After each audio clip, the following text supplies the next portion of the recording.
Bom dia, gente. Bom dia. É motivo de muito orgulho ver a comunidade aqui em Campinas crescendo. E, como ele disse, eu conheci o Arlindo em 2007.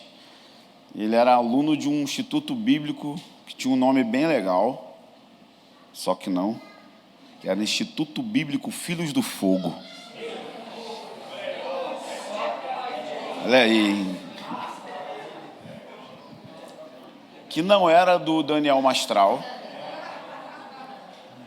tinha uma outra ideia, e foi lá que eu conheci Arlindo. E quando o Arlindo veio para o CPP, a gente fala que a gente segura as pessoas de mãos abertas. Então foi difícil perder um obreiro como ele, mas foi uma semente para poder ver o tanto de coisa que está acontecendo através da vida dele, da Elisa e os outros presbíteros aqui. Ciro também eu conheci bem jovenzinho, mais magro, mas nem tanto. Está sempre nessa média aí, né?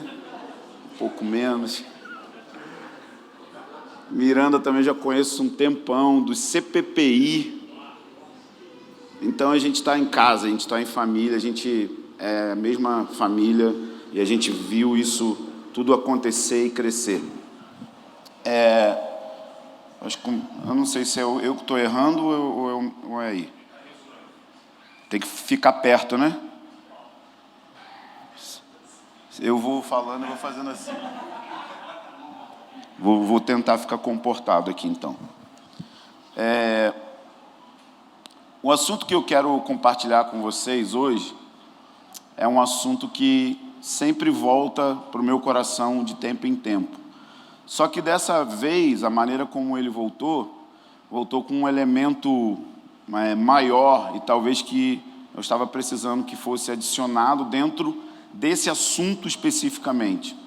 Então eu queria falar um pouco com vocês hoje sobre qual é o tipo de odre que Deus está querendo levantar para sustentar aquilo que Ele vai derramar antes do retorno de Jesus.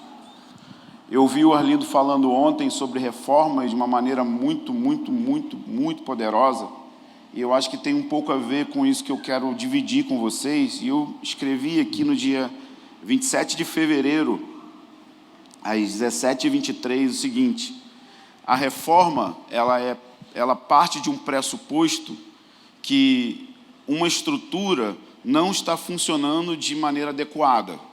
Então, quando nós olhamos a estrutura da igreja e nós percebemos que ela não está funcionando de maneira adequada no que diz respeito a cooperar para que os seus membros se tornem cada vez mais parecidos com Jesus por meio do poder do Evangelho.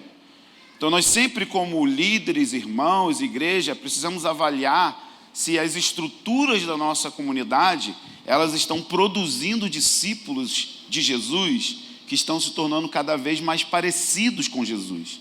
E não mais parecido com o pastor ou com o líder, mas mais parecido com ele.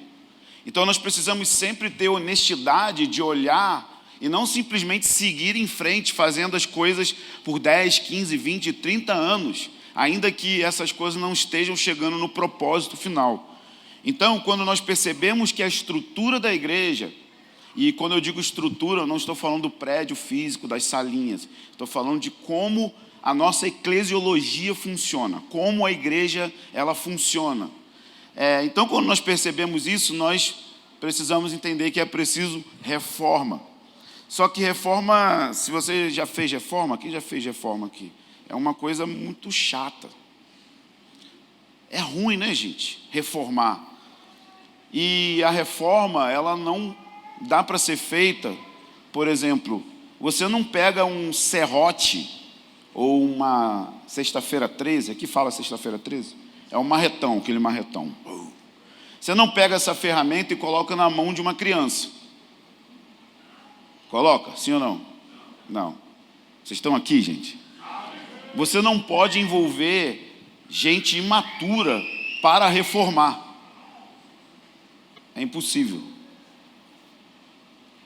Então a reforma, ela parte do pressuposto de que Deus precisa levantar uma liderança madura e que está percebendo por meio do Espírito Santo, que aquela estrutura ali, ela não está cooperando com a vida de Deus. E aí quando ele começa a mexer nas paredes, tem que mudar coisas e pintar aqui e quebrar ali, isso causa um pouco de incômodo. E se você pensar na reforma protestante, teve bastante incômodo, mas muito incômodo. Foi uma revolução.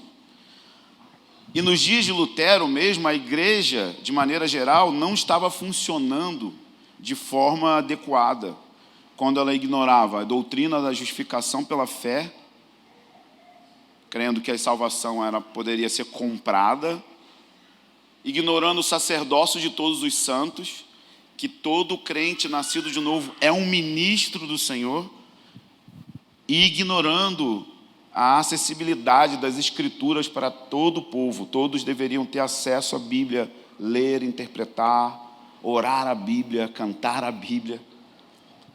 Essas coisas não estavam funcionando dentro da estrutura de igreja dos dias de Lutero. E isso gerou um comportamento no povo, nas pessoas, e gerou práticas. Então, toda a estrutura de igreja, ela gera um comportamento e uma prática. E que se essa estrutura não está cooperando com a vida, a gente pode continuar muitos anos funcionando fora do padrão de Deus no que diz respeito à sua casa. Então, vamos pegar um exemplo aqui. Nas nossas comunidades, ok? Não estou falando vamos falar mal de nós hoje.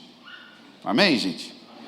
Nas nossas comunidades, o Rio de Janeiro é muito parecido em muitos aspectos com Campinas e com Montemor e com vários outros irmãos, porque a gente vem lá no Rio essencialmente de house church. Então, nos inícios da nossa plantação lá, a gente não tinha prédio, não tinha placa, a gente era contra todas essas coisas, a gente era radicalmente contra. Então, a gente tem esse DNA, que veio bem de igreja orgânica, bem de igreja nas casas. E a gente tem muitas outras coisas que a gente faz muito parecido. Então, a gente pode aqui falar mal de nós mesmos. E o que a gente ainda vê nas nossas estruturas de igreja? O culto encher ou esvaziar de acordo com quem está pregando. Vamos lá, alguém? Isso demonstra que a nossa mentalidade,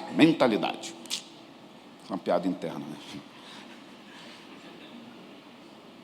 Ela ainda é muito clerical.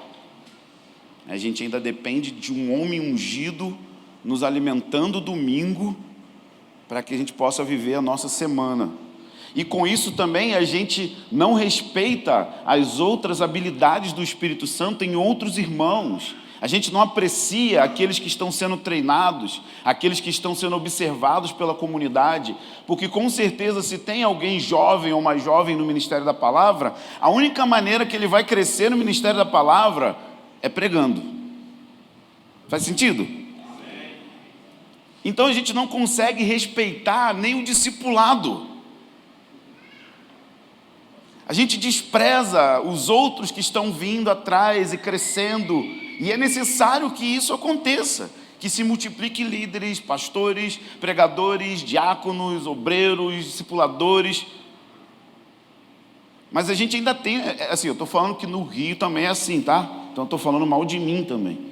Se eu sumo por meses, 2, 3 meses do púlpito, a gente vê a igreja esvaziar. Porque as pessoas querem ir lá me ver pregando.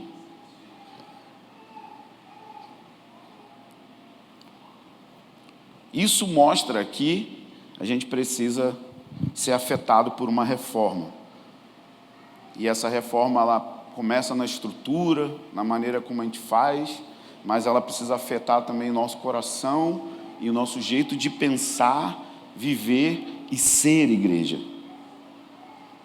Você está comigo ainda? Amém. Então nós precisamos de uma reforma. Por que a gente precisa de uma reforma? Porque essa reforma ela vai preparar uma estrutura que vai conseguir reter o que Deus vai derramar.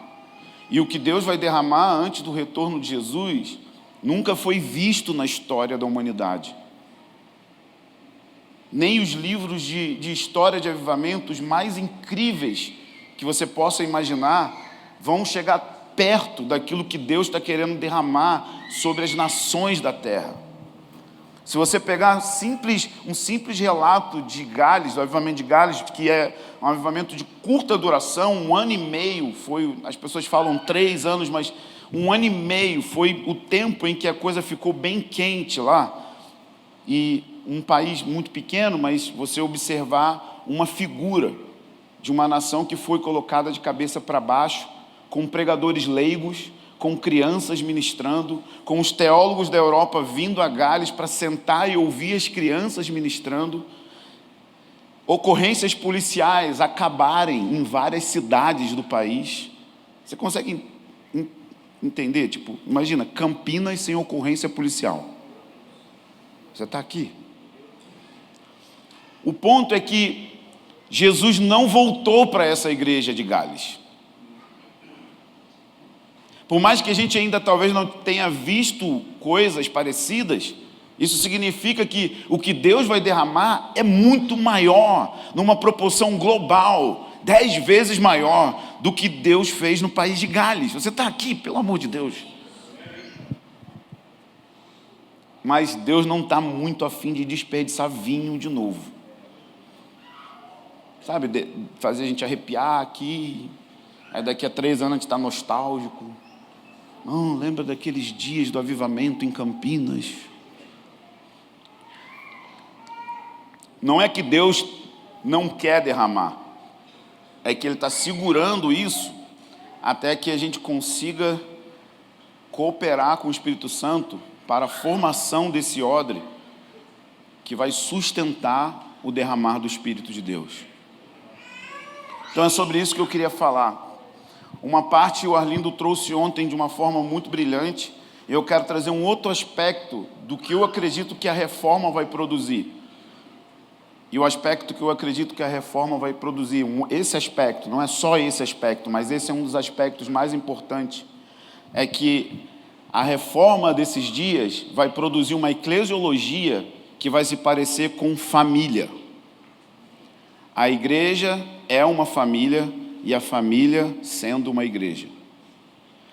É uma reforma eclesiológica de empurrar a igreja para se parecer mais com família do que com uma plenária. Mais como família do que com um lugar onde você ouve uma palestra. Mais com família do que reuniões onde você olha a nuca do outro. Mais com a mesa do café da manhã, é mais parecido com a mesa de jantar, é mais parecido com a vida ordinária do que você imagina.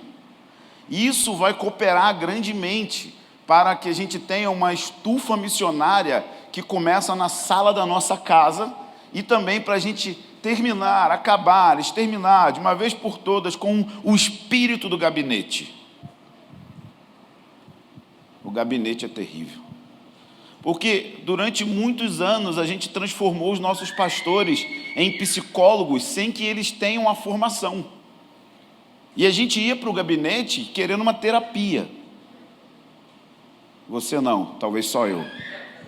Isso não acontece aqui em Campinas. E uma das coisas mais poderosas que eu tenho visto com pessoas, até mesmo com transtornos emocionais, é que a vida da igreja cura. Se ela não cura instantaneamente, ela traz para fora aquilo que precisa ser curado. Vocês estão comigo, gente? E isso não acontece numa pregação. Isso acontece comendo picanha, pão, tomando um café. Eu estou atrás disso. Tem tempo que eu estou atrás disso. Tem anos. Então eu queria ler um texto para vocês que está em Efésios 2. É um texto muito conhecido. Efésios 2, versículo 11. Vamos ler do 11 em diante. Portanto, lembrai-vos de que no passado, vós gentios, por natureza, chamados incircuncisão pelos que se chamam circuncisão feita pela mão de homens, estavam naquele tempo sem Cristo, um Cristo só. separados da comunidade de Israel, estranhos às alianças da promessa, sem esperança e sem Deus no mundo. Mas agora, em Cristo Jesus, vós que estavam longe, viestes para perto, pelo sangue de Jesus, pelo sangue de Cristo. Porque Ele é a nossa paz, de ambos os povos, fez um só, e derrubando a parede de separação em seu corpo, desfez a inimizade, isto é, a lei dos mandamentos contidos em ordenanças, para em si mesmo criar dos dois um novo homem, fazendo assim a paz e pela cruz reconciliar ambos com Deus em um só corpo, tendo por ela destruído a inimizade. Vindo Ele, proclamou a paz para vós que estavais longe e para os que estavam perto, pois por meio dele, ambos, judeus e gentios, ambos temos acesso ao Pai no mesmo Espírito. Assim não sois mais estrangeiros nem imigrantes, pelo contrário, sois concidadãos dos santos e membros da denominação de Deus, da instituição para-eclesiástica. Membros de quê? Família de Deus. Membros da família de Deus, edificados sobre o fundamento dos apóstolos e dos profetas, sendo o próprio Cristo Jesus a pedra de esquina. Nele, em Jesus, o edifício inteiro, bem ajustado, cresce para ser um templo santo no Senhor, no qual também vós, todos nós juntos, a família de Deus juntos, estamos construindo, edificando uma morada para Deus no Espírito. Tem muita coisa aqui. A primeira é que Paulo está dizendo que dois povos que se opõem um ao outro, judeus e não judeus, judeus e gentios, que por meio do sangue dele, ele fez desses dois povos um povo, que a gente pode chamar de noiva. É óbvio que isso está ainda em um processo de entrar em total plenitude, mas é isso que ele fez. Então vamos tentar pensar, vamos usar a linguagem do futebol, porque quem gosta de futebol aqui? Eu. Então olha só, vamos imaginar que Deus pegou Corinthians e Palmeiras, e por meio da sua obra, esses dois se tornaram um.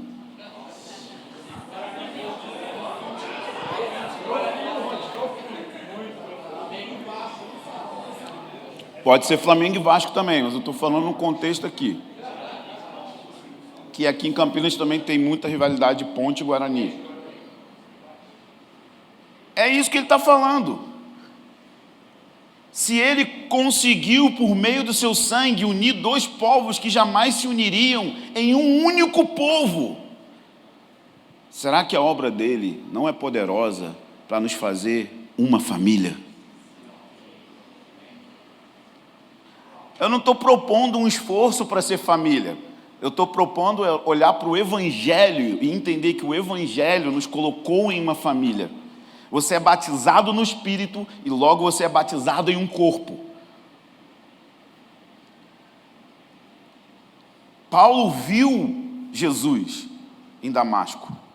E quando ele viu Jesus, Jesus falou: Paulo, por que me persegues? Mas Paulo não estava perseguindo necessariamente Jesus. Paulo estava perseguindo a igreja. Mas quando Paulo viu Jesus, ele viu o corpo. Então o ponto é que a igreja nunca vai ser vista se nós não tivermos a revelação do cabeça dela, por meio do poder do Evangelho, por meio do poder do seu sangue. Então tudo volta para o Evangelho. Por isso que eu falei que nesse assunto eu estou introduzindo fortemente o poder do Evangelho, que é o poder do Evangelho que vai nos dar a graça para viver comunidade. É a graça para viver uns com os outros, a graça para considerar o outro maior do que nós mesmos, a graça para realmente vivermos isso que ele está chamando de a família que está construindo um lugar para a presença de Deus. Então a igreja em um futuro breve, ela vai ser gloriosa, sem mancha, sem mácula, sem defeito. A igreja vai chegar em um nível de glória, uma promessa de Deus, é uma promessa do fim dos tempos. Mas quando a gente começa a olhar o tipo de material que Deus vai usar para levantar essa igreja gloriosa, aí a gente começa a duvidar. Quando você olha para o seu casamento, Quando você olha para os seus filhos, quando você olha para as pessoas que são seus amigos, e você olha e fala assim: é isso aí que Deus vai usar para levantar um lugar para ser morada dele? É isso aí que Deus vai levantar para ser família? Quando eu mesmo começo a olhar para a minha congregação, por muitas vezes eu falo: essa bagunça aí não tem jeito. E aí eu comecei a olhar o olhar apostólico de Paulo, quando ele olha a igreja de Corinto. E ele fala dessa igreja dizendo assim, ó: eu não paro de dar graças a Deus por vocês, santificados. Eu não paro de agradecer. Você já leu a carta de Corinto? Eu oro as orações apostólicas na sala de oração, mas eu nem creio nelas. Porque as orações apostólicas dizem: eu não cesso de dar graças por vós. Ver a igreja local, por meio do evangelho, enche o seu coração de gratidão por essa pessoa que está do seu lado, por tudo que você tem aqui. Minha tendência natural é ser um crítico da igreja, mas o Senhor tem me corrigido a olhar a noiva dele como ele olha. Nós olhamos bagunça, ele vê glória. Nós olhamos desqualificados, ele nos qualifica. E essa é a visão que a gente precisa passar a ter uns dos outros pelo evangelho. Quando eu começo a perceber que não vai ter igreja gloriosa sem famílias gloriosas, com o caráter de Jesus, com poder, santidade, e que são as nossas famílias, a minha, eu, Maíra, o Benjamin e a Maria, que todas essas famílias juntas, elas são o material que Deus vai usar. Tem alguém aí, por favor? Caraca, mano.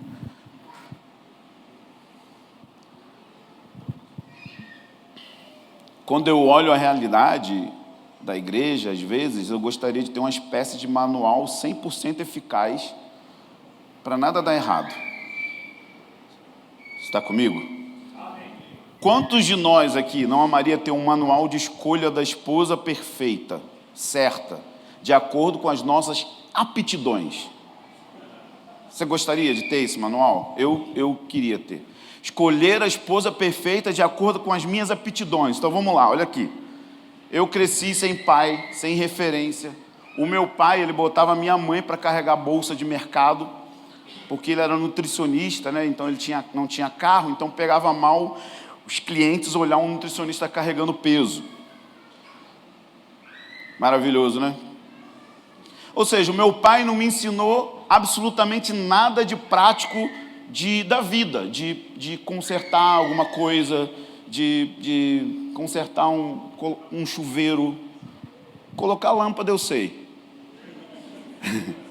Meu pai não me ensinou a dirigir, ele não me ensinou nada dessas coisas normais que qualquer um aprende. Então quando eu caso sem essas aptidões. Você está aqui? Só que a minha mulher, querido, ela é o olho que tudo vê. Mas é num nível. As meninas vão lá em casa: queria aprender, ser dona de casa contigo. Aí ela pega a esponja, sabe o rejunte? As meninas estão lá 1 hora assim, aí ela vem, tem uma manchinha aqui ainda. Aí elas: mas eu não estou vendo. Eu estou. Tem. Faça com excelência. E aí ela volta: mas faça como se fosse para o próprio Jesus. Pensa que Jesus vai usar esse banheiro. Aí ela sai.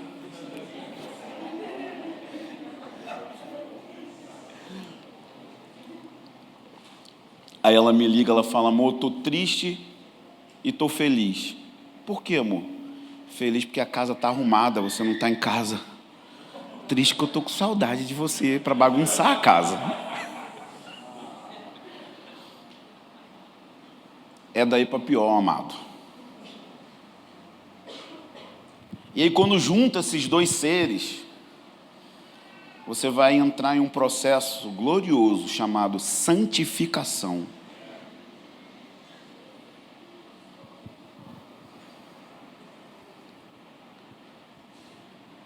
Eu queria ter um manual antes. Falar, não, quero uma mulher com minhas aptidões, ou seja, que não sabe fazer nada, igual a mim.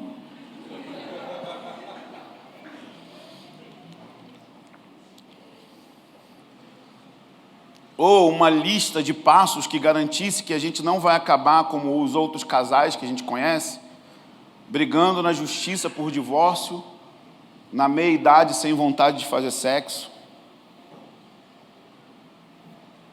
e repetindo o fútil legado dos nossos pais. A gente queria ter um manual assim. Ter o controle das coisas, sabe? Eu busquei essas listas de afazeres domésticos para que minha mulher não ficasse olhando um outro marido no Instagram e me comparar e olhar e falar, não, tá vendo? Ele troca o lixo todo dia. Gente, é um esforço muito grande para eu lembrar do lixo. Eu tenho vencido há 2 meses. Falei, pelo menos o lixo, animal. O lixo. Lembra, segunda, quarta e sexta, às 8 horas da noite, tira o lixo. Sabe por quê, meus irmãos? A nossa unção não pode ir mais longe que o nosso caráter. A gente não pode mais repetir o que os avivalistas fizeram. Mudavam o mundo, mas o casamento era um inferno. Mudaram o mundo, mas os filhos... Dá um Google na família de John Wesley. Dá um Google na família de A.W. Tozer. Dá um Google na vida de John Dean Lake. Na família, nós admiramos os feitos, a unção, mas eu não quero repetir aquele tipo de estilo de vida de família que eles tiveram. Então eu preciso do Evangelho. Eu busquei essa lista de como ser um marido sempre presente nas atividades extracurriculares dos meus filhos. Eu busquei isso. Eu queria uma lista abrangente de como fazer para o meu filho nunca se drogar, nunca olhar pornografia na vida. Eu queria essa lista. Ser batizado com o Espírito Santo com 4 anos, curar os doentes com 9. Eu queria, me diz qual é o primeiro, segundo, terceiro e quarto passo, para eu ter isso sob o meu controle. Eu só não contei com uma coisa no processo de achar as listas. Eu li os livros, tá? De educação de filhos, li tudo que você possa imaginar. Minha esposa leu muitos, e até hoje. E assim, deixa eu só abrir um parênteses. Não estou dizendo que é errado ler os livros. Não estou dizendo que a gente não tem que ter nenhum tipo de limite nas nossas casas, de disciplina. Não estou dizendo que é isso. Só estou dizendo que isso não é garantia de que tudo vai sair certamente perfeito. Eu continuo pondo limite nos meus filhos, eu continuo disciplinando, eu continuo lendo para eles, eu continuo... Mas tem uma pressão de família doriana. Essa expressão talvez é velha.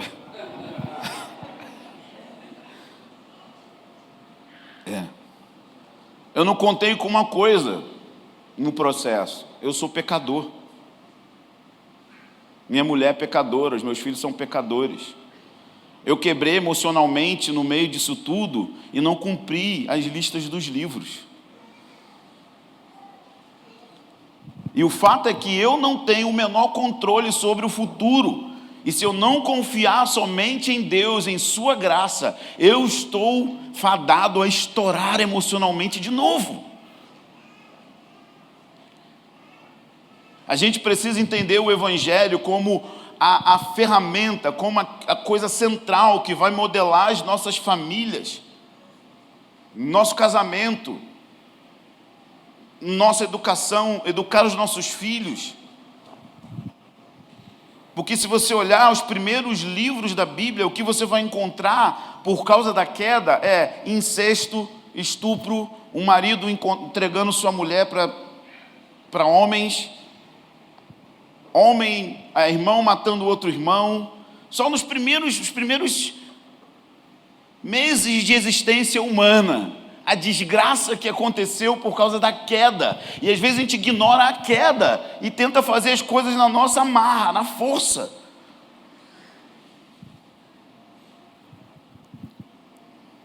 Você precisa considerar que aquela mulher e aquele homem deram ouvidos à cobra.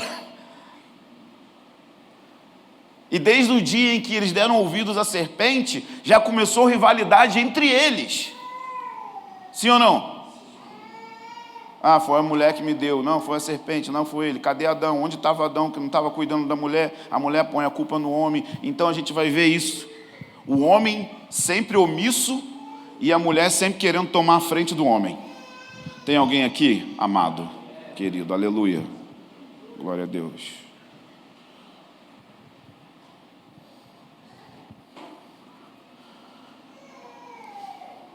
E então a humanidade começou a se esconder de Deus e passou a se esconder um do outro.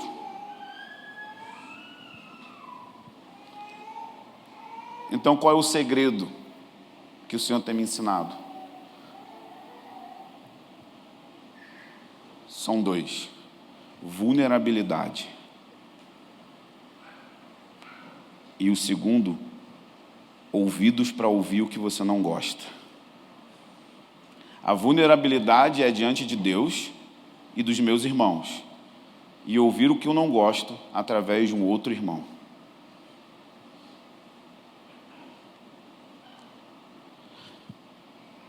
É olhar para a cruz e encontrar toda a sua incapacidade e todo o poder que vem dela para liberar graça sobre o seu casamento, sobre os seus filhos, sobre a sua família.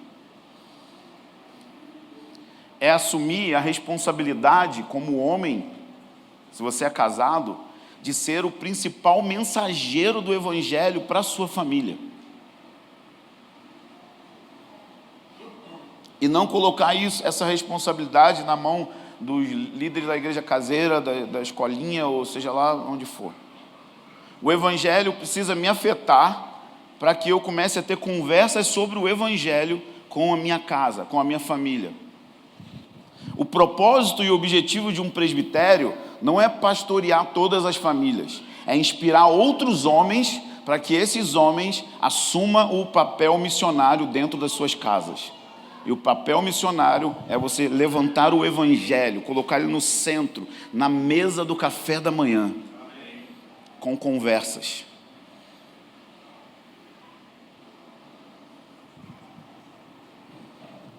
Eu tenho feito ou tentado fazer isso pela graça de Deus, de verdade pela graça.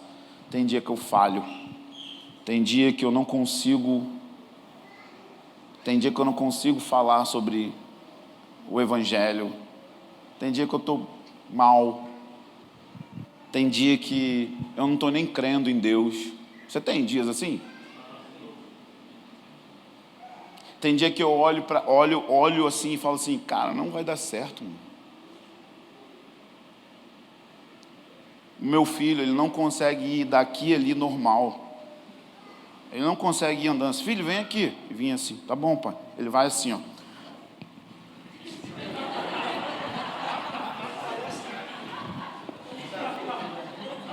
Eu fico de longe olhando assim. Será que um dia melhora?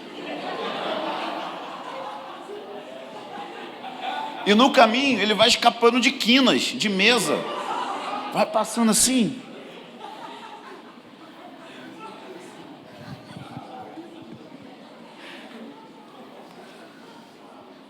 Eu falo, será que... Esses dias eu entrei no quarto, ele estava passando a roupa dele. Aí ele veio me contar uma notícia. Pai, olha o que eu fiz. Eu falei, o que, Benny? Sabe aquelas bolsas de gelo de plástico? De plástico duro mesmo, para fazer compressa? Ele falou, tive uma ideia, pai. Eu estava esfriando o ferro, passando esse gelo aqui. Menino, né? Falei, e você achou isso uma ideia boa? Por que não, pai? Aí eu pergunto assim, será que melhora? Cara, mas você acha que eu não passo dias e dias falando com ele? Usa a cabeça, cuidado com seus movimentos. Cara, preste atenção.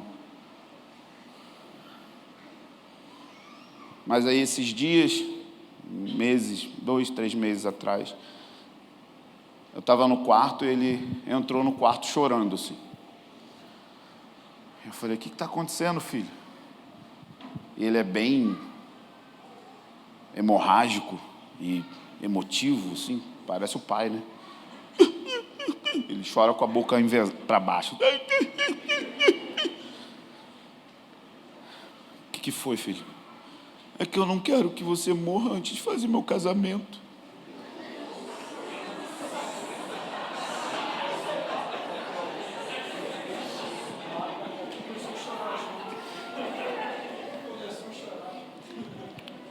Calma, vai piorar. Aí ele falou assim, eu preciso muito da sua ajuda para conseguir encontrar uma esposa parecida com a mamãe. Aí me quebrou.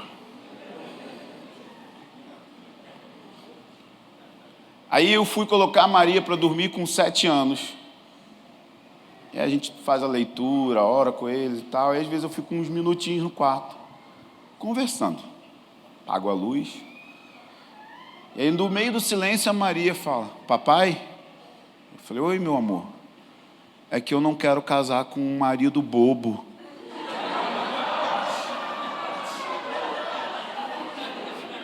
Como assim? E nem mentiroso, que diz que ama Jesus e não ama.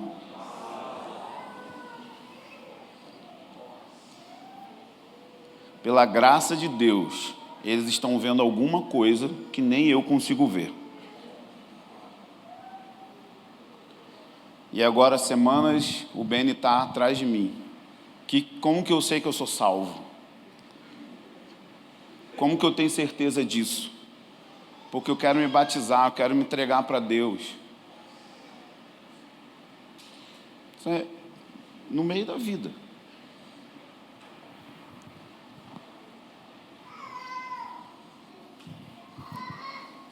Tem uma guerra sendo travada para que a gente tente fazer as coisas fora da família e não a partir dela. Você imagina a sua casa ser um centro missionário que prepara o seu filho para a universidade. A gente pensa missões assim, China, Japão. Você que gosta da China, Ezequiel também, né?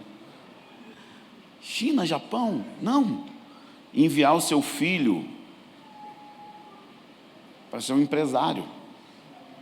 Enviar o seu filho para ser médico. Enviar o seu filho para não ser consumido por todas as ideologias que se levantam contra Deus. O envio ser feito por um pai e uma mãe. Gente, é mais barato. Não precisa mandar para a agência tal. E agora você imagina centenas de famílias que têm esse mesmo DNA e que pela graça estão encorajando uns aos outros a olhar para a cruz e não olhar para si mesmo e não definir o futuro pelas suas falhas e pelos seus pecados, mas definir o futuro pela graça de Deus. Deixa eu te dizer mano. Cara, não tenho nada para ser quem eu sou. Cara, é um desastre, fracasso total. PT, em todos os sentidos, PT.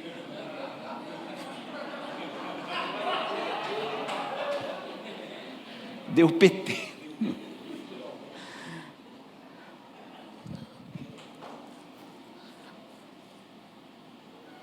Você não tem ideia, cara, de como o Evangelho me afetou e afetou tudo que eu tenho, tudo que eu sou.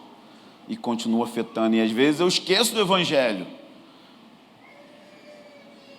Eu acho que tem a ver com minhas forças. Aí eu preciso voltar lá e falar, não. Eu estava cheirando cocaína com a minha mãe, no meio da desgraça da pobreza, sem o meu pai. E você me encontrou lá. Eu não vi o que é um casamento legal, eu não vi o que é um pai legal, eu não vi o que é uma família que cuida do dinheiro, eu não vi o que é uma família que cuida da casa, eu não vi. Mas eu encontrei o Evangelho.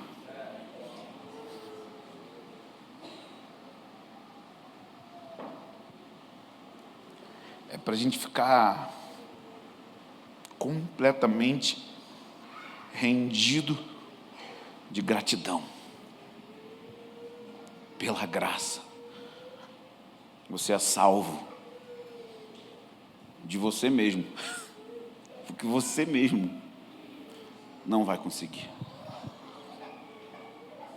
Então minha breve palavra hoje tem a ver com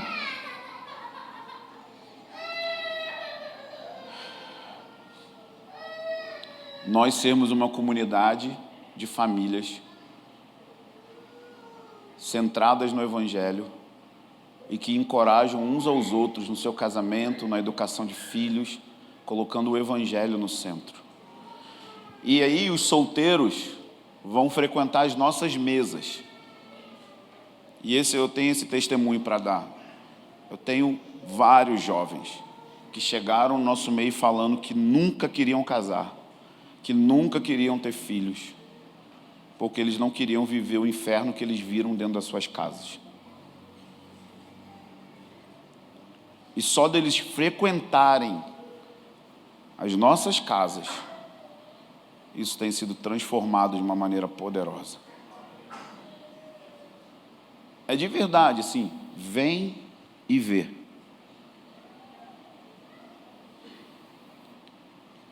Eu não tenho uma apostila.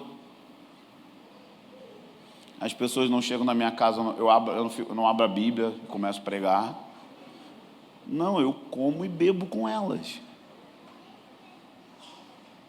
E aí está a vulnerabilidade, eles vão ver os meus defeitos. Mas eles vão ver também o que o Evangelho está operando. E aí eles vão descobrir uma coisa, nós somos humanos.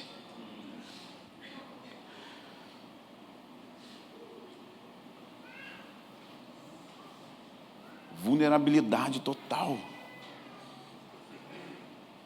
E nesse lugar, eu tenho outros irmãos que podem falar na minha vida e falar, cara, naquele dia eu acho que você exagerou com as crianças.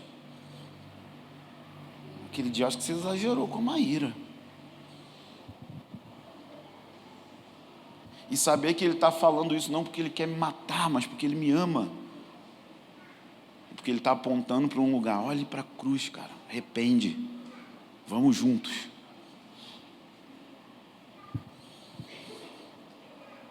Então a gente vai viver família na nossa casa, família biológica. A gente vai viver família na igreja caseira. E a gente vai viver família quando tem a grande congregação.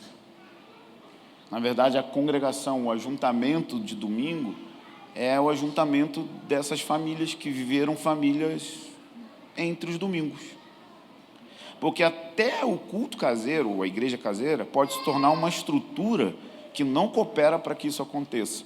Porque senão a gente pode transformar a igreja caseira em uma célula, que é um mini culto do culto grande.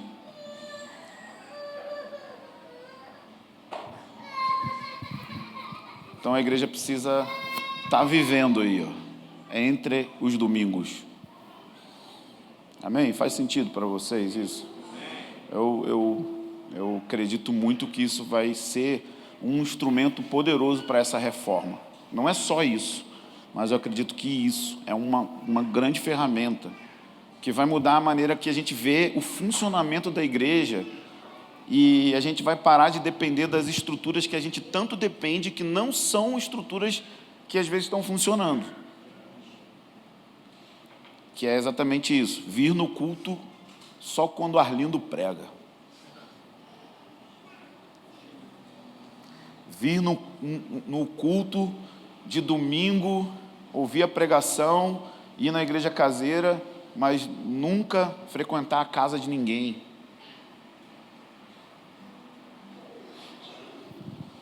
Não deixar as pessoas, porque não tem como, se as pessoas frequentarem sua casa e você frequentar a casa de outros, suas fraquezas vão aparecer. Vão, com certeza. E aí entra a beleza do Evangelho, no meio da nossa feiura.